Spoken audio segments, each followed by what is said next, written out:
1986 বিশ্বকাপের সে আসরের কোয়ার্টার ফাইনালে বিশ্বকাপ ইতিহাসের সবথেকে বিতর্কিত এই গোলটি হয়েছিল, যা পরিচিত হ্যান্ড অফ গড নামে। কোয়ার্টার ফাইনালে মেক্সিকোর অ্যাজটেকা স্টেডিয়ামে মুখোমুখি হয়েছিল আর্জেন্টিনা ও ইংল্যান্ড।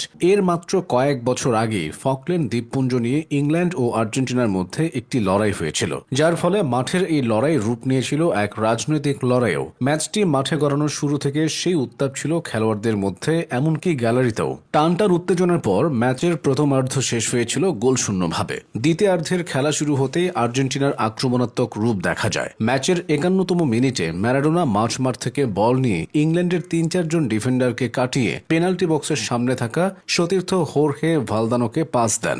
ভালদানো বলটি নিয়ন্ত্রণে নেওয়ার চেষ্টা করলেও ইংলিশ ডিফেন্ডার স্টিভ হজ বলটি ক্লিয়ার করতে গিয়ে ভুলবশত নিজেদের গোলপোস্টের দিকে শূন্যে ভাসিয়ে দেন। বাতাসে ভাসতে থাকা বলটি যখন পেনাল্টি বক্সের ভেতরে, তখন সেটির নিচে পজিশন নেন ইংল্যান্ডের বিশালদেহী গোলরক্ষক পিটার শিল্পটন এবং আর্জেন্টিনার অধিনায়ক দিয়েগো ম্যারাডোনা। শারীরিক উচ্চতায় পিটার শিল্পটন ম্যারাডোনার চেয়ে প্রায় 8 ইঞ্চি লম্বা ছিলেন। স্বাভাবিকভাবে লাফিয়ে উঠে বলটি গ্লাভস বন্দি করার কথা ছিল শিল্পটনেরই, কিন্তু ম্যারাডোনা এক চতুর বুদ্ধির আশ্রয় নেন। তিনি শিল্পটনের আগেই শূন্যে লাফিয়ে ওঠেন এবং হেড করার ভঙ্গি করে নিজের বাম হাতটি মাথার কাছাকাছি তুলে বলটিতে পাঞ্চ করেন। ফলে বলটি শিল্পটনকে ফাঁকি দিয়ে জালে জড়িয়ে যায়। ইংলিশ গোলরক্ষক ও ডিফেন্ডাররা সাথে সাথে হ্যান্ডবলের জোরালো দাবি জানান এবং রেফারির দিকে ছুটে যান, কিন্তু তিউনিসিয়ান রেফারি আলী বিন নাসের ম্যারাডোনার হাতের স্পর্শটি দেখতে পাননি। তিনি লায়ন্সম্যানের দিকে তাকান এবং লায়ন্সম্যানও কোনো সংকেত না দেওয়ায় রেফারি এটিকে বৈধ গোল হিসেবে ঘোষণা দেন।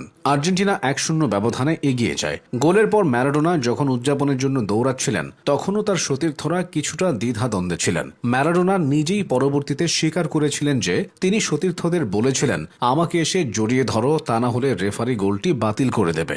ইংলিশ ফুটবলারদের তীব্র প্রতিবাদ সত্ত্বেও রেফারি তার সিদ্ধান্ত পরিবর্তন করেননি। এই গোলের ঠিক 4 মিনিট পর ম্যারাডোনা ফুটবল ইতিহাসের সেরা গোলটি করেন, যা গোল অফ দ্য সেঞ্চুরি হিসেবে পরিচিত।